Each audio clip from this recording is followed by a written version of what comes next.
When you have 298 lives in your hands and only 280 meters of runway ahead, every second counts more than any procedure manual you've ever studied. In that moment, I knew I was about to attempt something no pilot should ever have to do: defy the very laws of physics to save everyone on board. My name is Chuck, and for 23 years I've been commanding large commercial aircraft. I've flown in conditions that would make any ordinary person question their sanity. Thunderstorms that seemed to want to tear the plane in half, crosswinds that tested every fiber of my experience, and turbulence that turned the cabin into an out-of-control roller coaster. I've dealt with engine failures over the Atlantic, hydraulic problems over the Andes, and electrical systems that went haywire in the middle of a nighttime approach. But nothing, absolutely nothing in my career prepared me for what happened that sunny March afternoon, flying over one of the most isolated parts of the Pacific Ocean. It was a routine flight, or at least it should have been, transporting 298 passengers from Sydney to Los Angeles on our Airbus A330. A route I knew like the back of my hand, having flown that same trajectory more than 100 times over the years. The weather was absolutely perfect: blue sky without a single cloud, unlimited visibility, calm winds, and all the favorable meteorological conditions any pilot could wish for. Our aircraft was running like a Swiss watch, all systems operating within normal parameters, Rolls-Royce engines humming smoothly, and every instrument showing exactly what it should show. I was relaxed in the cockpit alongside my co-pilot Mark Johnson, a competent 32-year-old guy who'd been flying with me for 2.5 years. We were talking about our weekend plans. He was going to take the family camping in the mountains, while I intended to finally finish painting my youngest son's room. It was 2:37 p.m. when our peaceful life transformed into a waking nightmare. A sharp, penetrating metallic sound echoed throughout the entire fuselage, followed by a sinister vibration that made my stomach contract instantly. In 23 years of flying, you learn to distinguish normal sounds from abnormal ones, and that was definitely not normal. The alerts began to sound like an apocalyptic symphony of electronic chaos. Within seconds, our normally serene instrument panel transformed into a blinking constellation of red and yellow lights, each one screaming for immediate attention. The auditory warning system wouldn't stop. Ding dong, ding dong, the sound every pilot fears to hear. "We've got serious problems with the right engine," said Mark, his voice tense but still controlled, demonstrating the professionalism I'd seen in him over the years. His eyes quickly scanned the instruments, his hands already moving instinctively toward the emergency procedures we'd trained hundreds of times in simulators. I looked at the instruments and my heart plummeted. It wasn't just the right engine that was failing. We had a cascade of multiple failures, the kind of scenario that appears in manuals as extremely rare and unlikely to occur. The main hydraulic system was losing pressure rapidly. Cabin pressurization was starting to oscillate dangerously. Electrical systems were showing anomalies, and the most terrifying of all, our fuel was leaking at a rate that made my 23 years of experience seem insignificant. The fuel quantity indicator was plummeting like a speedometer in free fall. In less than 5 minutes, we transformed from a calm, routine commercial flight to a real and mortal emergency situation. Without hesitation, I immediately activated all emergency protocols that were engraved in my muscle memory.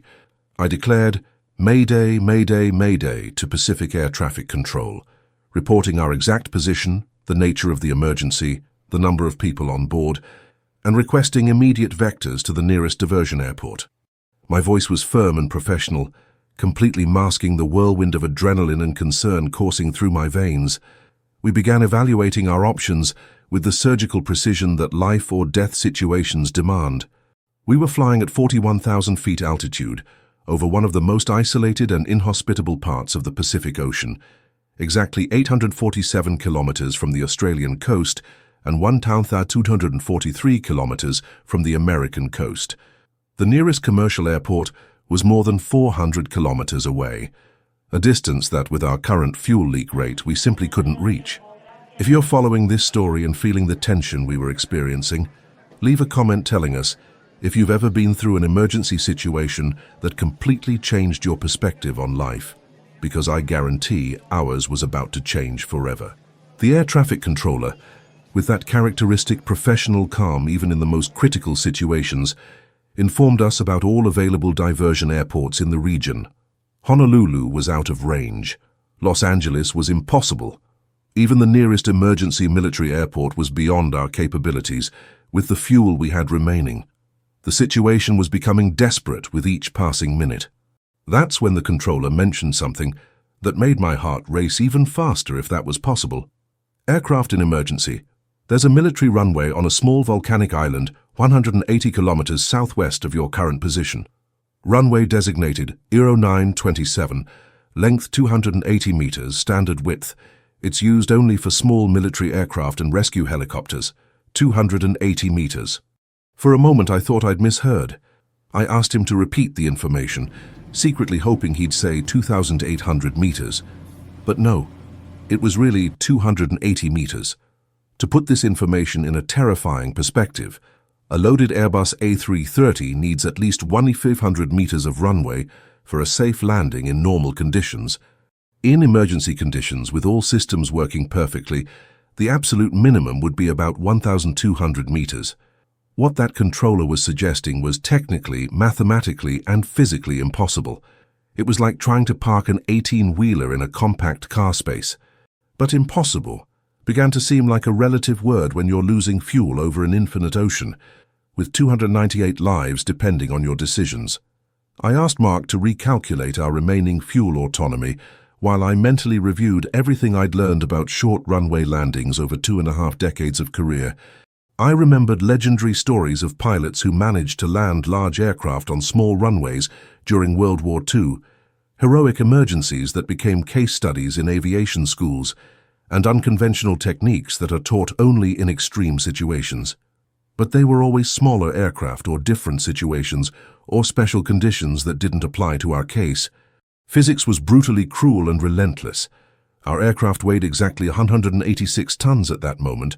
Our approach speed would necessarily be about 140 to 150 knots to avoid stall, and we would need to stop completely in a distance shorter than 3 football fields placed in sequence.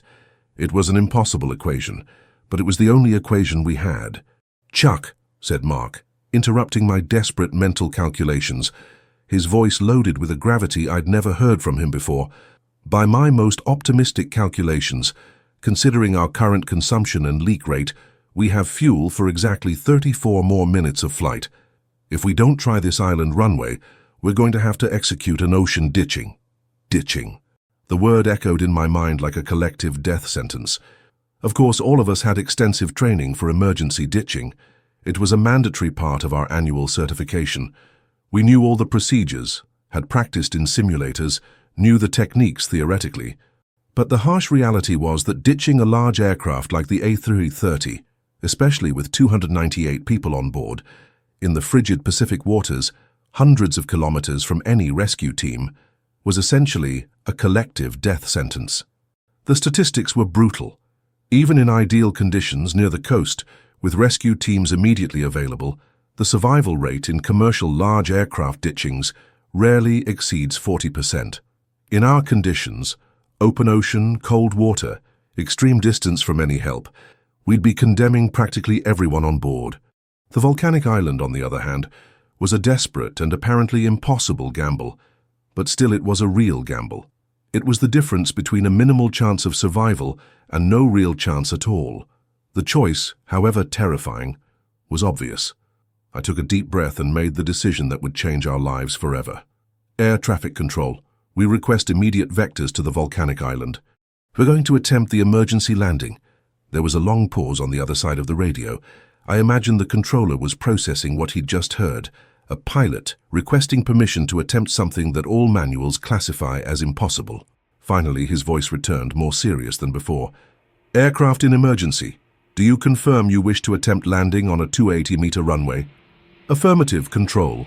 We have no viable alternative." "Understood. Direct vectors to Santa Helena Island.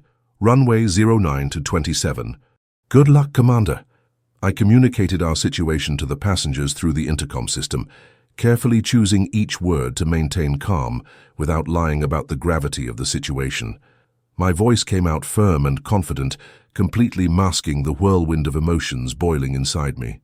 Ladies and gentlemen, this is the captain speaking. We're experiencing a technical difficulty that requires an unscheduled emergency landing. We'll be landing on a small island in the next half hour. Please rigorously follow all instructions from our excellent cabin crew, remain calm, and prepare for an approach that's a little different from normal.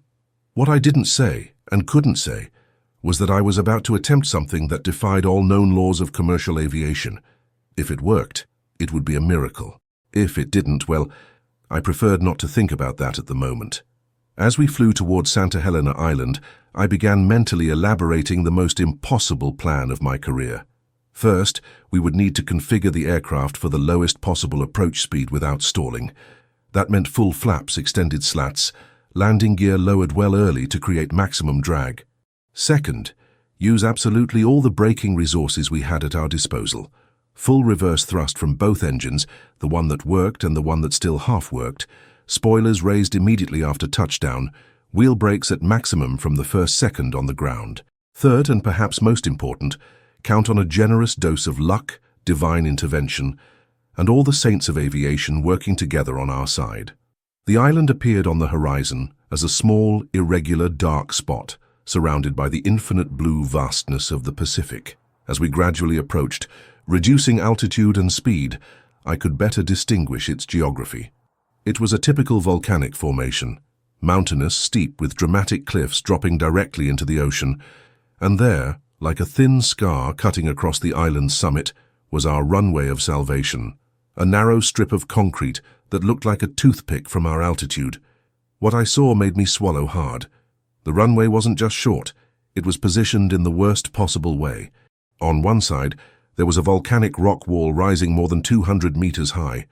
On the other side, a precipice that plummeted straight into the ocean, also with more than 200 meters of free fall. There was no escape area, no safety zone, no second chance. It was all or nothing, literally. Additionally, the runway was oriented in such a way that we'd have to deal with crosswinds caused by the surrounding mountains. Santa Helena Island Tower Control. This is commercial aircraft in critical emergency. Requesting immediate landing on runway 0927, I transmitted, my voice maintaining professionalism even as my brain screamed that this was complete madness. The response came quickly in English with a local accent. Aircraft in emergency. You have full clearance for landing on runway 09. Current conditions. Wind 090 degrees at 8 knots. Unlimited visibility. Temperature 28 degrees Celsius. Do you confirm you're aware of the runway length? Affirmative, Tower. We're aware of the 280 meters. It's our only option. Understood, Commander. All our emergency teams are in position. Good luck to all of you. Good luck. As if luck were enough to defy Newtonian physics and the fundamental laws of aerodynamics. But at that moment, luck was literally all we had, besides 23 years of experience and an aircraft that still responded to commands. I initiated the most careful, calculated, and desperate approach of my entire career. I reduced power to the absolute minimum that would keep us airborne, extended flaps to maximum, position 40, lowered the landing gear earlier than normal to create additional drag, and configured all systems for the lowest possible final approach speed. My right hand gripped the yoke as if my life depended on it, and it really did, along with the lives of 297 other people. If you're feeling the tension of this situation, as much as we were living it, subscribe to Black Box channel and activate notifications so you don't miss any of our real sky stories, because stories like this remind us why aviation is simultaneously the safest and most challenging profession in the world. Mark obsessively monitored all instruments, calling out speeds and altitudes with surgical precision, his voice tense but absolutely professional. Each number he announced was one step closer to our destiny, whether salvation or tragedy. 160 knots, 2,000 feet altitude, 500 feet, 1,000 feet, speed 155 knots, descent rate 800 feet per minute, 500 feet, speed 150 knots. The runway was growing in our vision like a concrete snake, preparing to devour us whole. At 200 feet height, I could distinguish every terrifying detail of our emergency runway. I could see cracks in the aged concrete, Dark stains that were probably oil from other smaller aircraft. Small irregularities in the surface that could mean the difference between life and death for our tires and braking system. The mountain on the left side seemed to want to crush us, while the abyss on the right side awaited any calculation error. 100 feet height, speed 145 knots, 80 feet, 60 feet. Speed 142 knots. My heart was beating so violently I could hear it above the roar of engines and all the alerts still sounding in the cabin. My hands were wet with sweat, but steady on the controls. All my training, all my experience, all the years of flying came down to these next critical seconds. 40 feet, 30 feet, speed 140 knots, 20 feet, 15 feet. The ground approached like a solid wall. I could see small rocks on the runway's side, could distinguish the concrete's texture, could practically count the meters we had ahead. 10 feet, 8 feet, 5 feet, 3 feet. Touchdown. Now. The A330's main wheels touched the concrete with an impact that reverberated throughout the aircraft's entire structure like a controlled earthquake. The sound was deafening. 186 tons of metal, plastic, and human lives making contact with the relentless reality of physics.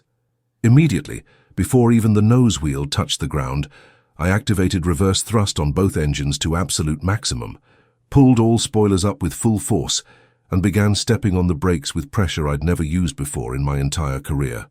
The noise was literally deafening and apocalyptic. Metal groaning under extreme stress, tires screaming against asphalt like furious banshees, engines roaring in full reverse in a symphony of mechanical desperation. The deceleration sensation was absolutely brutal, pushing all of us against our seatbelts with negative G-force that made our internal organs rebel. It was as if a giant hand had grabbed our aircraft and was trying to stop it instantly. For the first time in my 23-year career, I prayed while piloting an aircraft. They weren't elaborate or theologically sophisticated prayers. They were desperate and direct pleas. I prayed that our brakes would withstand the extreme heat they were generating. I prayed that the tires wouldn't explode under the tremendous pressure and friction. I prayed that the engine reversers wouldn't fail just when we needed them most. I prayed that physics would be more gentle with us than I expected, that friction coefficients would be higher than calculated, that our speed would decrease more rapidly than equations suggested.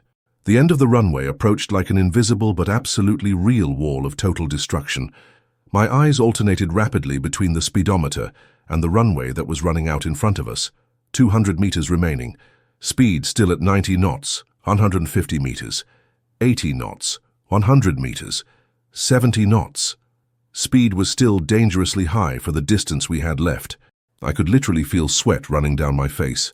My breathing was so accelerated, I was almost hyperventilating, and every fiber of my being was obsessively focused on one single thing: stopping that 186-ton machine before we fell off the precipice and took 298 people with us to a horrible death, 80 meters to the end of the runway.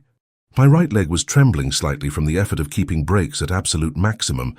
I could smell the acrid odor of burning rubber, could hear metal protesting against the extreme treatment it was receiving.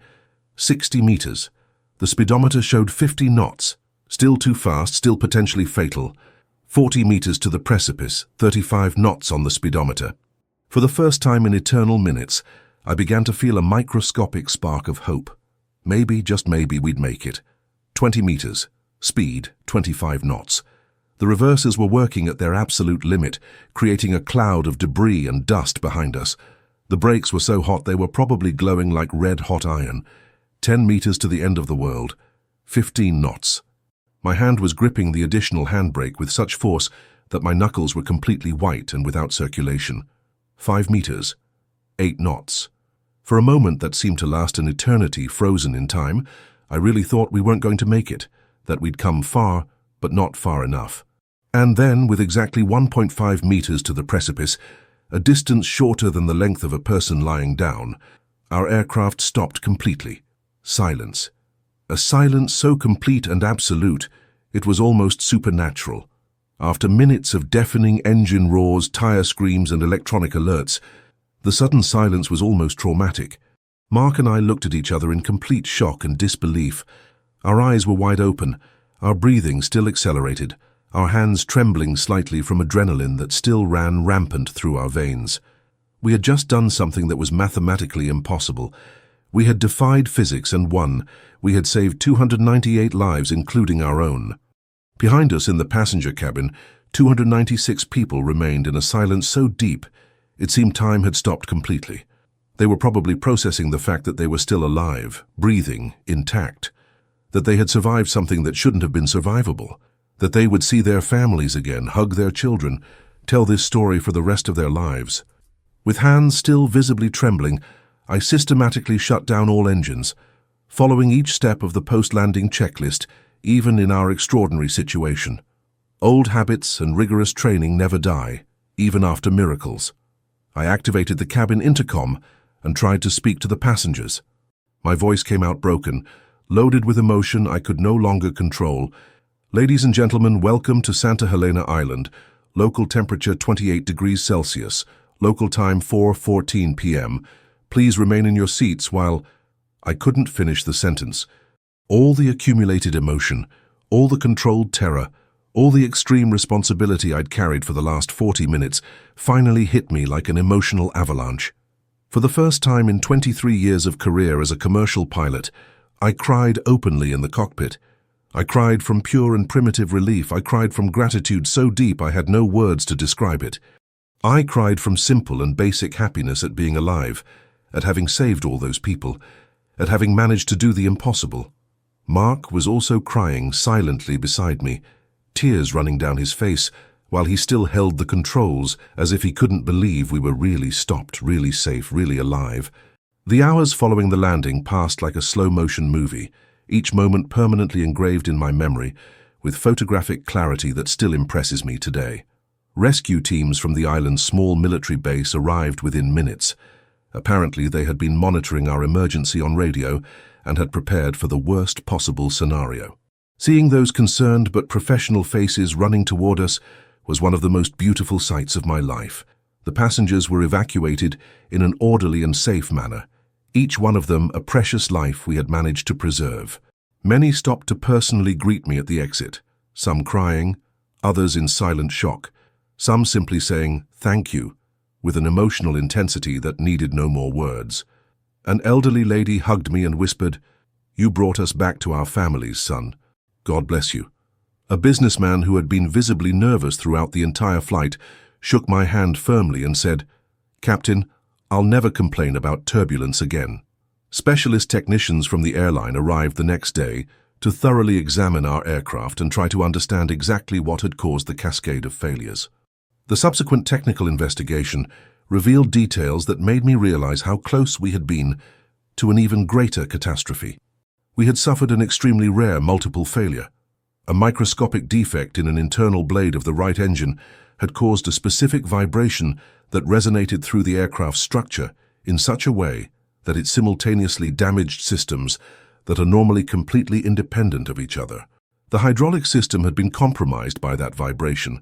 The fuel tank had developed a micro-crack that caused the leak, and several electrical systems had been affected by electromagnetic interference generated by the damaged engine.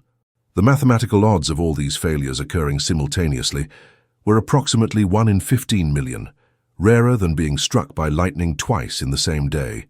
But it had happened to us, and somehow, against all statistical and physical probabilities, we had survived. In the days and weeks following the incident, I literally received hundreds of messages, letters, and emails from passengers, family members, other pilots, air traffic controllers, and even people who had just heard our story on the news. Each message was a testimony to the impact that day had had on the lives of people I didn't even know. One letter in particular marked me so deeply that I still keep it framed on my desk at home. It was from an 8-year-old girl named Sophia who was on the flight with her parents, returning from vacation in Australia. "Dear Pilot Chuck, thank you for taking me home. My mom said you're a hero, but I think you're like a real superhero like Superman, but who flies planes. When I grow up, I want to be a pilot just like you so I can save people too. P.S. My dad said you can have dinner at our house whenever you want. My mom makes the best lasagna in the world." If you're enjoying this story and want to hear more true stories from the skies, leave a comment telling us what was the scariest situation you've ever experienced, And don't forget to subscribe to Black Box channel so you don't miss our next episodes. Hero? I really didn't feel like a hero. Heroes are people who make brave choices in situations where they could choose personal safety. I felt I had simply done my job the best way I knew how, using all the training and experience I had accumulated over more than 2 decades in the skies. I felt like someone who had an extraordinary amount of luck and who was in the right place, with the right training, and with the right team at the exact moment when all of this was necessary. The fundamental truth I learned that day is that commercial aviation is never an individual effort. It wasn't just me who saved that flight. It was an entire chain of highly trained professionals working in perfect coordination. It was Mark maintaining absolute calm and making precise calculations under extreme pressure. It was our cabin crew keeping 296 passengers safe, calm and prepared during a terrifying situation. It was air traffic controllers guiding us through the safest possible airspace and providing us with vital information about our only landing option. It was ground technicians who maintained our aircraft in perfect condition until the moment of unpredictable failure. It was engineers who designed an A330 capable of withstanding stress far beyond normal operating parameters. It was an entire industry of dedicated professionals who made it possible to transform certain tragedy into an unlikely miracle. I reflected intensely on that day during the months that followed. Commercial aviation is, statistically speaking, incredibly safe, safer than driving to the corner bakery, safer than bathing in your own home, safer than practically any everyday human activity. But when things go wrong in aviation, they tend to go wrong spectacularly, dramatically, and potentially catastrophically. And in those rare but critical moments, we discover what we're really made of as human beings and as professionals. I discovered that 23 years of continuous training, thousands of hours of flight time in varied conditions, hundreds of emergency simulations, and decades of constant study boil down to some absolutely crucial minutes where every decision, every reaction, every movement can literally mean the difference between life and death for hundreds of people. I discovered that fear, when properly channeled and controlled through rigorous training, can be a powerful ally instead of a paralyzing enemy. That fear kept me alert, laser-focused, and absolutely determined not to give up until the last available second. Most importantly, I discovered that carrying direct responsibility for 298 human lives isn't an overwhelming burden. It's an extraordinary privilege and honor that few professionals in the world have the opportunity to experience. A privilege that must be treated with all the respect, seriousness, and dedication it deserves every day, on every flight, without exception. Today, exactly 3 years, 4 months, and 16 days after that impossible landing on Santa Helena Island, I still fly commercially for the same airline. Some people, friends, family members, even some fellow pilots, regularly ask me if I'm not afraid now, if that traumatic experience didn't leave me psychologically affected to continue flying, if I don't wake up in the middle of the night reliving those terrifying moments. The answer is more complex and nuanced than those questions suggest. Of course, I remember that day every time I enter a cockpit. How could I not remember? But instead of paralyzing fear or psychological trauma, what I feel is deep and unshakable gratitude. Gratitude for being alive to tell this story, gratitude for having saved 298 people, including an 8-year-old girl who now wants to be a pilot when she grows up. Gratitude for having a profession that, even in its most terrifying and challenging moments, allows me to make a real and tangible difference in people's lives. Gratitude for being part of an industry where safety isn't just a priority, but a collective obsession that saves lives every day. Recently, about 6 months ago, I had an experience that reminded me of the lasting impact of that day. I was doing my routine check-in at JFK Airport when a man of approximately 40 years old approached hesitantly. He looked at me for a few seconds, as if trying to confirm something, and then said, "Excuse me for bothering you, but aren't you Captain Chuck, the pilot from the island flight?" I confirmed I was, and he immediately became visibly emotional. "Captain, you have no idea of the impact that day had on my life and my family's life. I was on that flight returning from a business trip, thinking only about closing more deals and making more money. When you brought us home safe and sound, I realized I was wasting precious time on things that really didn't matter. Now I work less, travel less for business, and spend much more time with my wife and children. That day taught me that life can change in seconds, and that what really matters are the people we love. That conversation impacted me deeply because it made me realize that what happened that day wasn't just about saving 298 lives physically. It was about changing 298 perspectives on what really matters in human existence. How many of those people rethought their priorities? How many hugged their children with more intensity that night? How many decided to forgive old grudges or express love they had kept inside? How many chose to live more fully and consciously after facing their own mortality so directly?